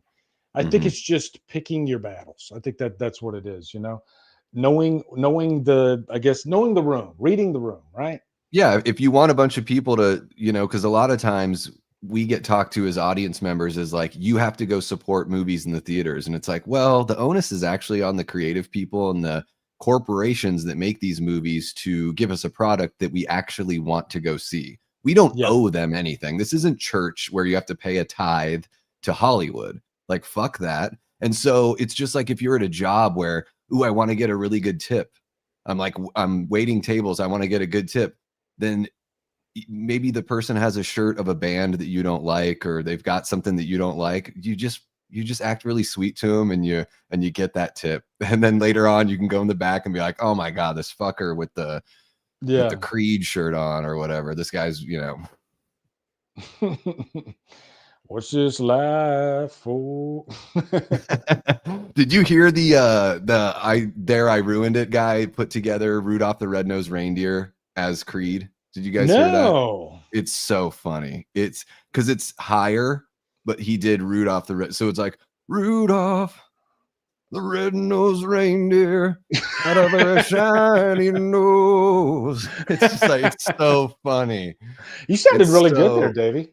Oh, well, hey, you know. There you go.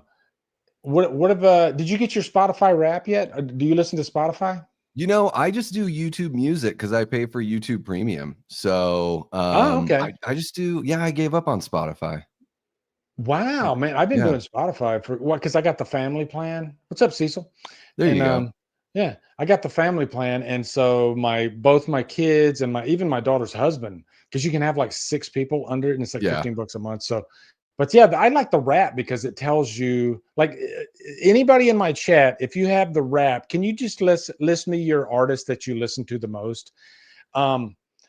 Mine is Sleep Token. And I didn't even that's what like, if you're not sure, the Wrap will definitely tell you what you're, most listened to Yeah.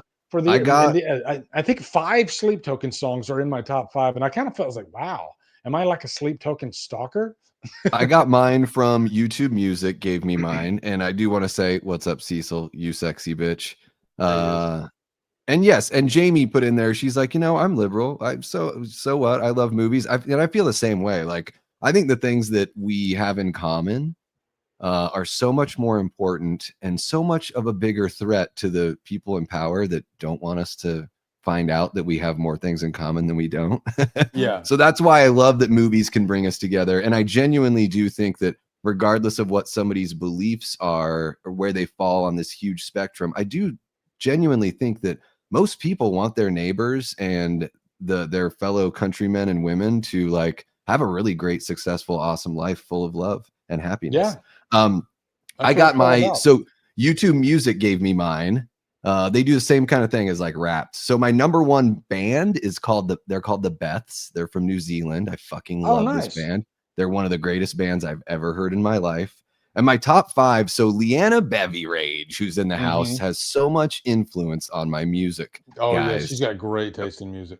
I've only known her for not even a year and a half, met her through Lee's channel, but 2 of the top 2 songs, Lying Through Your Teeth by Head Automatica, which is my friggin' divorce, anthem. And then Taken for a Fool by The Strokes. Those are both directly influenced from Leanna Bevy Rage. And then I have New Junk City, which is a great little Earthworm Jim reference.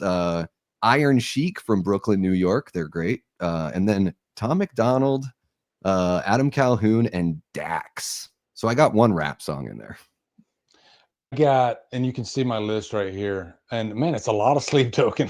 It's a lot like, of Sleep. And Tom Petty just in the middle there. All Sleep Token because their new album, man, I wore that thing out this year. But then you got President in the Name of the Father. Have you ever heard that song? I haven't. I've heard like 1 Sleep Token song. They're very like theatrical, right? They're like theatrical kind of black metal, or would you call them black metal?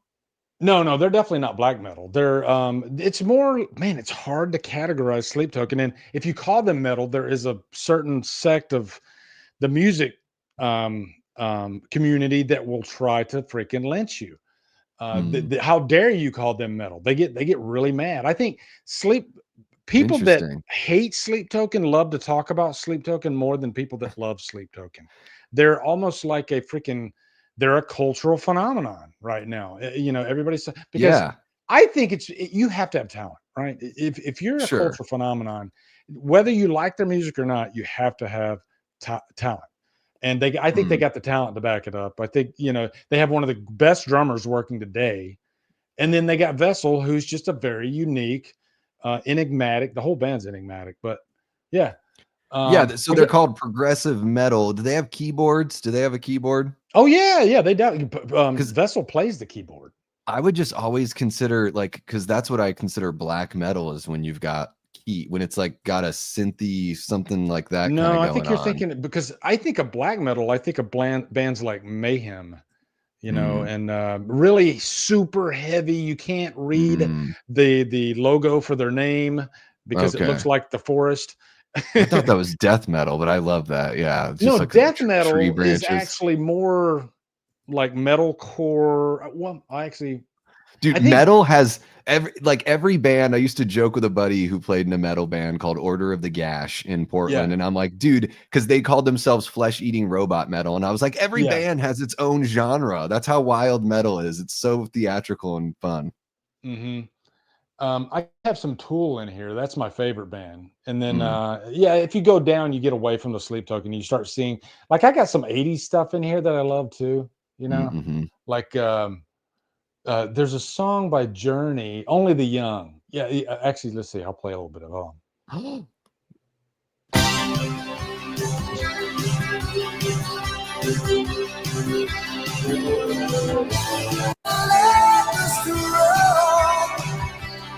Dude, I love that song. Have you ever heard that song? I haven't. The one Journey You've song I never like heard is Only the Young? it Let me give you the doesn't chorus. ring, Let me give you the it chorus. doesn't ring a Hold on. bell. But I love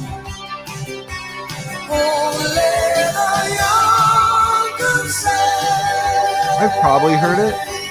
Yeah, I've probably heard it. Man, that song pumps me up. I don't know what it is. Listen to the whole song when you get a chance, but there's a movie called Vision Quest that came out in the 80s Yeah. that has one Matt of the Modine. greatest freaking soundtracks ever, by the way. And Matthew Modine is in it, and he's a Mhm. wrestler. Mhm. You know, like actual I think high I know school that movie. It was wrestling. shot in Spokane, Washington, I Yeah, think. I have dude, family I out there. lived in Yeah. Spokane, Washington for 2 years, Oh, no and way. I remember seeing it in the 80s, but I rented it while I was living in Spokane just to see if I recognized every location in the movie. It was Yeah. so That's cool. really cool. But man, some great music. And that song is when he's running. I Yeah. do like what's your favorite sports movie? Do you like sports movies? Yeah, I mean, sports movies, because I'm a big sports fan. So the ones that stick out to me are, yeah, I mean, Major League. We talked about that earlier. That first Happy Gilmore movie, I really like that Yeah. one. Slapshot. Slapshot's great. The original Bad News Bears, that kind Yeah. of stuff. Yeah, that's a I dig classic. that. I'm trying to My think if there's like a football movie I really love. Like, I like some football movies. I'm trying to I don't know think, if I- is there a really great football movie? Any given Sunday, but even that's not one that I like reach for all the Yeah. time. It Like when seems I like was baseball movies have the like. Have you Yeah. ever seen Bull Durham? Yes. Yeah. Dude, that's one of the greatest freaking baseball movies ever made. Yeah. Kevin Oh my Costner and God. Tim Robbins, right? Yeah. That movie, it's got Yeah. some of the best dialogue, best character. Oh my God, I got to highlight this one. Wildcats. Nobody ever talks about Oh my Wildcats. It's one of gosh, my Goldie favorite. Hawn. Goldie Hawn, Woody Harrelson, Blade. God, why am I drawing Wesley a blank? Snipes. But Wesley Snipes, yeah. That back then, man, rated R sports movies, they didn't hold back. And you heard No. the entire Urban Dictionary thrown at you. These days you Yeah. don't get that. Yeah. Yeah. Oh, Liana just lit it up right there.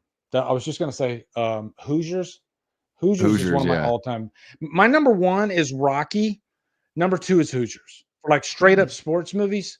Man, I've watched Hoosiers so many times. Have you ever seen Hoosiers, the basketball movie? I don't think so. Maybe a little bit on TV, but I know what With it is. Gene Gene Hackman? Hackman. Yeah. Oh man. Oh, The Yeah, Natural. man. Leanna He's brings this up. like basketball coach. He's really great, but he's got Natural's good. Gene Hackman has a temper and a half though, and it got him in trouble. And he punched one of his students. And so they send him to this podunk town, and he has to coach this team, and the entire town is against him. It's one of those like, in small towns, everybody knows everybody's business. Everybody judges Sure. people before they even get to know them. So Yeah. this movie just has such a great story, great characters, and then the basketball. He teaches these life lessons. It's not just basketball; it's just like life lessons. Like if you want a Yeah. movie with like some of the best life lessons ever, Hoosiers. And then you got the star player Jimmy, who's reluctant. He doesn't want to play. He doesn't talk, and everybody's begging this guy to play. And I don't want to give too much away, but then there's a point in the movie where he's like, "I'll play, but coach stays." Because they want to do everything they can to get rid of Gene Hackman. They want to fire him Gotcha. so bad before even like. So it's Dead Poet Society with a basketball team. Pretty much, and it's so good. Oh my God, it's a feel good movie. Miracle. Amanda dropped a Miracle in there. That one's good. Miracle's I like a good that. one. I did like Blindside. Ashton put Blindside in there. Blindside. Yeah, Waterboy is really fun. I do think Waterboy is pretty fun. Waterboy. Yeah. Airbud, Foosball. That's funny. Yeah. Slam Dunk Ernest. No. Yeah, I do love I get like sports movies. I think choke me up more than most genres. If they're done, it's like if they're done right, they choke me up. If they're done wrong, I don't want to ever watch them again. That's the weird thing about sports movies. They can be horribly wrong, or they can be the greatest freaking movie ever. And it's almost like there's like no in betweens with sports movies. So yeah, That's a good point. Yeah. Mhm. And some of them are a little too on the serious side, and I'm just like, I can't do it. You got to earn it. You got to earn it. You know? I did. How about all the cyborg backstory stuff in the Zack Snyder extended cut of Justice League? I thought that was really cool. All the football stuff, like that whole scene, I was like, this is great. Man, I mean, it's Zack Snyder's Justice League is fantastic, and it's sad that the Justice League version, he cuts out pretty much 95% of all the interesting shit. Yeah, all the interesting stuff. Yeah. Cool. Oh, Mighty Ducks. Ty brings up Mighty Ducks. That's a good one. I like that one. Yeah. Amy Hart, I love I, Tonya. And I guess as a sports and like a sports movie that inspires you, I don't know about that, but it's a damn good story. Like, Margot Robbie is in it, but yeah, I thought that was really good.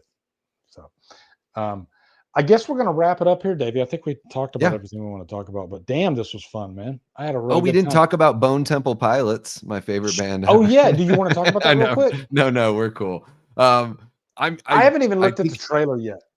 I think it looks better than the last movie.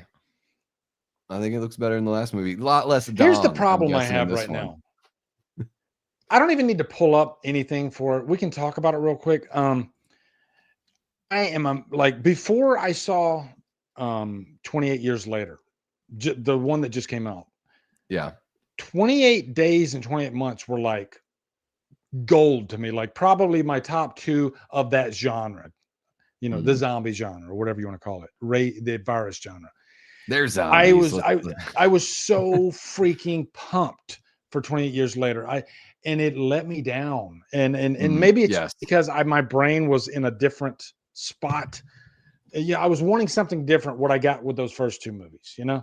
Whereas this one, it felt like it hit the clutch too much. It stepped on the gas. I mean, it pulled off the gas too much. It wasn't a four to the floor crazy zombie movie. Like, it was more character driven, story driven, which is fine, but you know, it wasn't those first two movies. So this Bone Temple movie, they got to win me back, I guess. Yes. You know, is that how you feel? Me too. I gave 28 Years Later 2.5 stars, and I thought that was being pretty nice. Yeah, same. And here's my big thing with it, Lee. It's not a 3-act story. It's a 2-act story. It's Spike with the dad and Spike with the mom. And there's a little addendum to end the movie, but there's not a third act. And people are like, oh, well, they're going to make 3 movies. And I'm like, well, that's still bullshit, because every story isn't complete without 3 acts, really. You know, all the Star Wars movies have 3 acts, and they all fit together like pretty damn nicely, you know.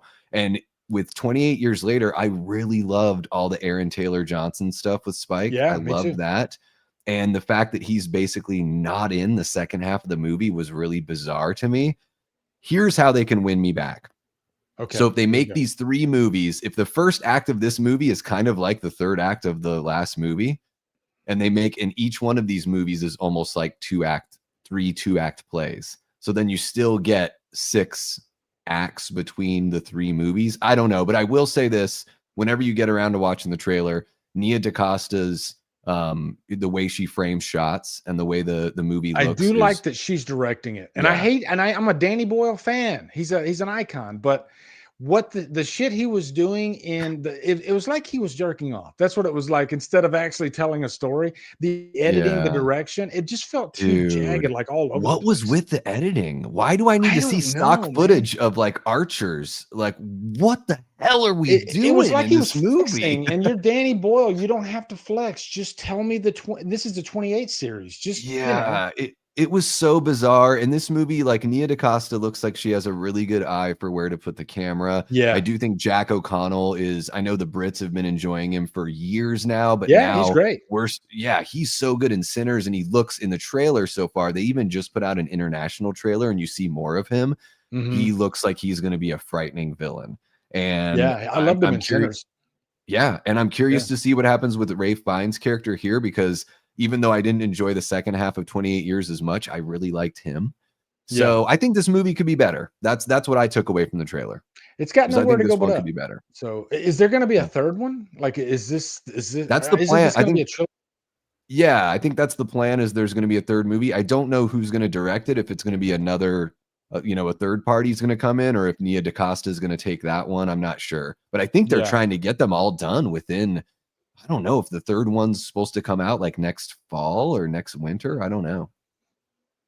Some people love it too, Matt. Yeah, Matt, I love your channel, man.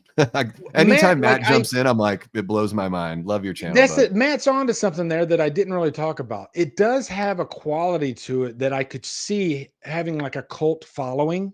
You know, like it's not a badly directed movie, even though I guess I kind of feel like it's badly directed. I think the editing's worse than the direction. Yeah, I think. But yeah, there's definitely there's a mess. There's like an artistic stamp there that they're going for. So I can see if like people like Matt love the movie. And I'll even say, like, it came to Netflix, I think last month or something like that. And I was like, oh, 28 years later, I should be excited to throw this on. I'm not, but let's go ahead and throw it on. And again, I am a massive, massive fan of those first two movies. I've watched them almost yearly ever since they came out. I've seen them so many times. That's the problem with years. I feel like I'm not going to want to watch it that much because I couldn't make it through this last watch on Netflix when it came. I was just like, I got better things to do. Yeah. It's sad. To me, it's bizarre because I love you, Matt, though. Yeah. I love the acting. And, there's, I liked the score of the film. It's just the 2-act, storytelling that I really didn't appreciate. And man, I was the biggest Aaron Taylor Johnson hater. And then I watched Nosferatu and 28 years later. And I was like, in Nosferatu, I thought he was the best part of the movie. That's a movie I'll probably never watch again. Really, really good movie, but I never have to watch it again because I've seen that Dracula story so many different ways. Yeah. But he was so good in it. The story's been told a million times. Yeah, and he's so good. I think we're gonna see him in this next movie too. I want more of Aaron Taylor Johnson there for this installment. But yeah, he was also really good in Bullet Train. He kind of stole the show. I'm thinking top 3. I still need to see Bullet Train. Top 3 for me this year. It's so tough. I'm kind of like, I want to go like Sinners, Together, and Toxic Avenger because I just like want some wild shit thrown in there. I'm going to give you my top 3 right now since you gave me your top 3. Jason Born Slippy, he says Sinners, Bloodlines. Almost said Fantastic Four, Bloodlines. Weapons, Predator, Badlands are my top. Okay, so my top is Predator, Badlands. That's my number 1. I think it's Weapons and Sinners after that. Okay. I'll have to re-look at my list, but I think that I feel good about saying those 3. Like Predator, Badlands, it's a movie that shouldn't be number 1, but the way I felt when I got up out of my chair and I walked out of that theater, I didn't feel like it was just a well-rounded movie experience. That's what it felt like. I got everything. My nachos were excellent. I mean, just this movie delivered on it. I almost cried a couple times. This movie gave me everything. It was just, and it felt like a big blockbuster type movie. It worked, man. And the relationship between Deck and his brother in the movie, it had a little bit of everything, and I loved it so much. So, yeah, Badlands, man. You've seen it, right? I still have to check it out, dude. I just watched it twice in the theater. It's the only movie this year I think that I went to see twice in the theater. I loved it that much. Yeah. Man, I've seen quite a few twice, but I think my most surprising, was my most surprising movie not horror? Might have been F1. Because I know nothing. I haven't seen F1. That. I need to see that one. But the way they tell that story, you learn as you watch the movie, and then it feels like you're in that world. The way he did the same thing with Top Gun Maverick, the same director, where you really feel and I watched it at the Dolby Theater. Oh my God, my ears were like tickling from the rumbling. Like you feel like you're Top in Gun one of those Maverick kind of fits in what we were talking about at the beginning of the stream, an exhilarating experience with an extended runtime. That last Top Gun Maverick had that. Yeah. Yep. So how about this, Lee, before we head out? Okay. We watch movies on my Discord, guys. So if you join the Davey Deathray Discord, it's totally free. We watch movies there all the time. It's really fun, and we talk a lot of fun shit to each other. It's a good place to hang. What's your most anticipated of 2026? Is it Ready or Not 2 after seeing that trailer? Dude, it might be. And what I should say is Doomsday, but it's really not, because I've been let down so many times by Phase 4 and Phase 5. couple of bright spots, but yeah, it Scream 7. I'm not gonna lie. Okay. I know a lot of people like to front and say, I don't, if you gave them Scream 7, here, you can watch this right now, they'd be like, oh my God, yes. So yeah, I would freak the fuck out. I would freak the fuck out if somebody sent me a Scream 7 link right now. I'm not gonna lie. Okay. I want to see that movie like you read about. Okay. But yeah. So I get it's probably Scream 7. If I like said, hey Lee, you can watch any movie you want right now. What's it gonna be? It would probably be Scream 7, just so I could avoid spoilers. You know? That's a good point. I know what mine is, and mine is like way too obvious. But I don't think mine's gonna change unless a trailer comes out that looks very underwhelming. Right. But my most anticipated for next year, Evil Dead Burn. Oh yes. I'm Give totally me down for that now. I need it so bad, you guys. You're the Evil Dead fan, and I've never asked you this question. When Evil Dead Rise came out, there were quite a few people, mostly people that didn't like the movie. They called it Evil Dead Light. And I didn't think that was a fair criticism because in the last act, dude, it's a freaking bath. So maybe it is Evil Dead Light, but not horror light. It is, I would say, compared to the 2013 film, it does feel a little light to me. I was I was so jazzed for it, burden of expectations, all that kind of stuff. I saw it in the theater. I walked out being like, man, I didn't love it. I wanted to love it. And then I purchased it. I've watched it numerous times, and I'm like, this movie, it's really growing on me. But Evil Dead Rise. I think Evil Dead Rise walks to the edge of the cliff and doesn't quite dive in all the way. Really? And for whatever reason, they held back. I know originally it was going to be HBO Max, so maybe they just like had to hold back because of budgetary or whatever. Not that the movie doesn't have big moments. It certainly does. However, based on what they showed in the trailer, like we got the cheese grater, the glass poking through the neck in the trailer. I'm like, oh, dude, if they're showing that in the trailer, this fucking thing's going to be bonkers. But some great performances there. And one thing that I always talk about, I did a little video on my channel about this, and maybe I need to like revisit this idea and do something more ambitious with it. It is a pro motherhood movie. It's a great movie to watch around Mother's Day. And it's a movie that's like, doesn't hit you with a message, but by the end of the movie, you realize that your main character, who is wondering if she wants to keep this baby that she's, just found out she's pregnant with, and because she doesn't think she can handle it. It's not like, oh, it's going to be a burden to me. She just like really doesn't know if she can be a mom. And everything she goes through with the experience with the Deadites shows her by the end of the movie, yeah, you can do it. You were built for this shit. And I just think that's such an awesome message that we don't really see. And I thought it was, subtly told. I don't hear anyone else talking about how it's a pro motherhood movie, but that's what I took from it. And that's why I've grown to love it. Yeah. And was the protagonist, was her name Beth in the movie? Yeah. Yeah.